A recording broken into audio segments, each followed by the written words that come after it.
आज 16 फरवरी 2026 की तारीख में जो जानकारियां और खबरें सामने आई हैं, उन पर एक गहरी नजर डालते हैं। जी। तो चलिए शुरुआत पर्यावरण से ही करते हैं। नागालैंड से खबर है कि पैंगोलिन के शिकार और उसके व्यापार पर रोक लगा दी गई है। हाँ, और ये एक बहुत बहुत महत्वपूर्ण कदम है। क्यों? मतलब प्रतिबंध तो लगते रहते हैं। इसमें खास बात यह है कि ये प्रतिबंध लगाया किसने है। ये कोई सरकारी आदेश नहीं है।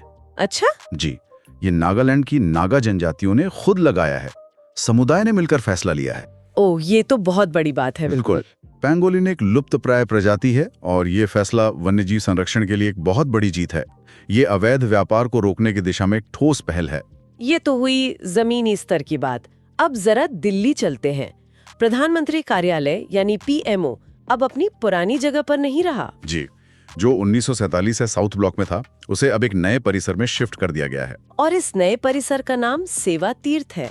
हाँ, लेकिन नाम से ज्यादा जरूरी है इसका मकसद।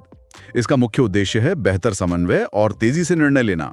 कैसे? दिलचस्प बात यह है कि इस परिसर में पीएमओ के साथ साथ राष्ट्रीय सुरक्षा परिषद सचिवालय और कैबिनेट सचिवालय भी होंगे। यानी सब एक ही जगह? जी, तीनों बड़े दफ्तर एक ही छत के नीचे। इससे प्रशासनिक क्षमता बढ़ेगी और पॉलिसी बनाने में जो देरी होती है वो कम होगी।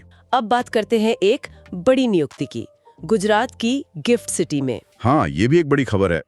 कोटक महिंद्रा बैंक के संस्थापक उदय कोटक, ये एक संकेत है। उदय कोटक जैसे प्राइवेट सेक्टर के दिग्गज को लाने का मतलब है कि सरकार अब इसे सिर्फ एक इंफ्रास्ट्रक्चर प्रोजेक्ट की तरह नहीं देख रही। तो फिर किस तरह देख रही है? इसे एक आक्रामक प्रतिस्पर्धी खिलाड़ी बनाना चाहती है, जो दुनिया के बड़े फाइनेंस हब जैसे दुबई या सिंगापुर को टक्कर दे सके।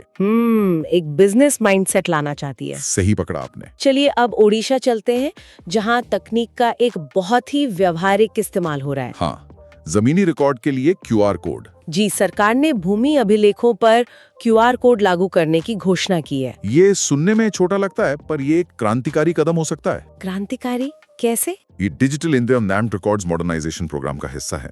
अब सोचिए, कोई भी व्यक्ति, कोई भी बस एक क्यूआर कोड स्कैन करके किसी भी जमीन का 50 से 70 साल पुराना मालिकाना हक का पूरा इतिहास देख सकेगा। अरे वाह! इससे तो जमीनी धोखाधड़ी और नकली बिक्री के मामलों में भारी कमी आएगी। बिल्कुल, रिकॉर्ड से छेड़छाड़ करना लगभग नामुमकिन हो जाएगा। अब हमारे पड़ोसी देश बांग्लादेश की बात करते हैं। वहाँ एक बड़ा राजनीतिक बदलाव हुआ है। हाँ, वहाँ के 13वें संसदीय चुनाव में बांग्लादेश नेशनलिस्ट पार्टी यानी बीएनपी ने 2/3 बहुमत से जीत हासिल की है। 2/3? जी, 300 में से 209 से ज्यादा सीटें जीती हैं। एक बहुत बड़ी जीत है। इसमें एक बात यह भी है कि शेख हसीना की पार्टी अवामी लीग पर प्रतिबंध था। हाँ, ये जानना जरूरी है। बीएनपी के प्रमुख नेता तारिक रहमान हैं। तो इस जीत से बांग्लादेश में एक बड़े राजनीतिक बदलाव का संकेत तो मिलता ही है। अब एक और राज्य की बात जहां तकनीक का इस्तेमाल हो रहा है, आंध्र प्रदेश। जी, विधायकों की हाजिरी के लिए। हाँ, एक एआई आधारित सिस्टम शुरू किया गया है। पहले ये काम मैनुअल रजिस्टर से होता था, लेकिन अब फेस रिकॉग्निशन तकनीक का इस्तेमाल होगा। कैमरा चेहरा पहचानेगा और हाजिरी लग जाएगी। बिल्कुल, ये कदम शासन में पारदर्शिता और दक्षता बढ़ाने के लिए उठाया गया है। ये मुख्यमंत्री एन चंद्रबाबू नायडू के डिजिटल ट्रांसफॉर्मेशन पहल का हिस्सा है। चलिए अब केरल चलते हैं।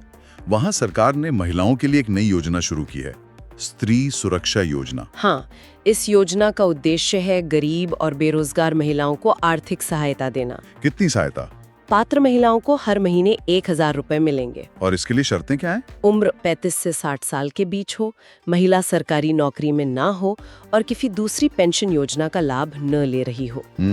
और बताया जा रहा है कि 10 लाख से ज्यादा महिलाओं को पहली किस्त दी भी जा चुकी है। ये महिला सशक्तिकरण की दिशा में एक ठोस कदम है। अब रक्षा क्षेत्र की बात करते हैं। भारत और थाईलैंड की वायुसेनाओं ने एक संयुक्त अभ्यास किया है। जी, इस अभ्यास का नाम है XNC2। इसका मकसद क्या होता है? इसका मकसद द्विपक्षीय रक्षा सहयोग को मजबूत करना और दोनों सेनाओं के बीच तालमेल बढ़ाना होता है। अच्छा। ये भी याद रखना चाहिए कि दोनों देश मैत्री नाम का सैन्य अभ्यास भी करते हैं। हिंद प्रशांत क्षेत्र में रणनीतिक साझेदारी के लिए बहुत महत्वपूर्ण है। अब एक किताब की बात करते हैं जो काफी चर्चा में है, 4 स्टार्स ऑफ डेस्टिनी। हाँ, ये भारत के पूर्व थल सेना प्रमुख जनरल मनोज मुकुंद नरवणे की आत्मकथा है। इसमें क्या खास है? इसमें उन्होंने अपने सैन्य करियर के अनुभव, रणनीतिक नेतृत्व और राष्ट्रीय सुरक्षा की चुनौतियों पर अपने विचार साझा किए हैं। मतलब एक आर्मी चीफ के नजरिए से चीजों को समझना। तो ये रक्षा अध्ययन के छात्रों के लिए काफी काम की होगी। उनके लिए और जो युवा सशस्त्र बलों में जाना चाहते हैं उनके लिए ये एक बहुत महत्वपूर्ण किताब मानी जा रही है। ये कहाँ है? ये अंडमान और निकोबार द्वीप समूह के 12 टैंक द्वीप पर है और हाल ही में इसमें एक विस्फोट भी देखा गया। विस्फोट मतलब लावा? नहीं, यही तो दिलचस्प है। इसमें से लावा नहीं निकलता बल्कि कीचड़, गैस और पानी निकलता है। अच्छा। और ये भी याद रखिए कि भारत का एकमात्र सक्रिय लावा वाला ज्वालामुखी बैरन आइलैंड वो भी अंडमान में ही है। अब अंतर्राष्ट्रीय राजनीति की ओर चलते हैं। बुल्गारिया? जी, बुल्गारिया में एक अंतरिम प्रधानमंत्री नियुक्त किए गए हैं। उनका नाम? आंद्रे ग्रू। और ये नियुक्ति वहाँ की राजनीतिक अस्थिरता को दिखाती है। कैसे? बुल्गारिया पिछले 5 सालों से राजनीतिक अस्थिरता से जूझ रहा है। वहाँ 7 बार चुनाव हो चुके हैं और अब 8वें की तैयारी है। 7 बार? जी, तो आंद्रे ग्रू जो एक बैंकर और अर्थशास्त्री हैं, चुनाव होने तक एक काम चलाऊ सरकार का नेतृत्व करेंगे। एक और अंतर्राष्ट्रीय सम्मेलन की घोषणा हुई है। हाँ, मानवाधिकार पहल सम्मेलन। इसका 3रा संस्करण सऊदी अरब की राजधानी रियाद में आयोजित किया जाएगा। इसका उद्देश्य क्या है? इसका उद्देश्य वैश्विक मानव विकास को बढ़ावा देना और नवाचार और नीतिगत सुधारों पर चर्चा करना है। मध्य पूर्व के लिए ये एक बड़ी पहल मानी जा रही होगी। बिल्कुल। और अंत में स्वास्थ्य से जुड़ी एक महत्वपूर्ण जानकारी। 14 फरवरी को जी, विश्व जन्मजात हृदय दोष जागरूकता दिवस। ये क्या है? इसका उद्देश्य उन हृदय रोगों के बारे में जागरूकता बढ़ाना है जिनके साथ बच्चे पैदा होते हैं। ओह। विश्व स्तर पर हर साल लगभग 13.5 लाख बच्चे इस स्थिति के साथ जन्म लेते हैं। तो जल्दी निदान और सही समय पर इलाज से कई जानें बचाई जा सकती हैं। तो आज हमने एक ही दिन में नागालैंड के जंगलों से लेकर बुल्गारिया की राजनीति तक का सफर तय कर लिया। और उड़ीसा के जमीनी रिकॉर्ड से लेकर सऊदी अरब के सम्मेलनों तक। ये दिखाता है कि दुनिया कितनी विविध है। बिल्कुल। तो दोस्तों, ये थे 16 फरवरी 2026 के सबसे जरूरी करंट अफेयर्स, वो भी बिल्कुल आसान और पूरी तरह एग्जाम फोकस तरीके से। आज का क्वेश्चन है, आदित्य पंड्या किस क्षेत्र से संबंधित है? Aditya Pandya is associated with which field? इस क्वेश्चन का राइट आंसर क्या होगा? कमेंट जरूर करें। अगर वीडियो अच्छा लगा हो तो लाइक करें, अपने दोस्तों के साथ शेयर करें और चैनल को सब्सक्राइब जरूर करें। इस सेशन का PDF डाउनलोड करने के लिए हमारे टेलीग्राम चैनल से अवश्य जुड़े, QR कोड स्कैन करके, या फिर लिंक डिस्क्रिप्शन और पिन कमेंट में है। मिलते हैं नेक्स्ट सेशन में। Till then, keep learning, keep growing. Thank you.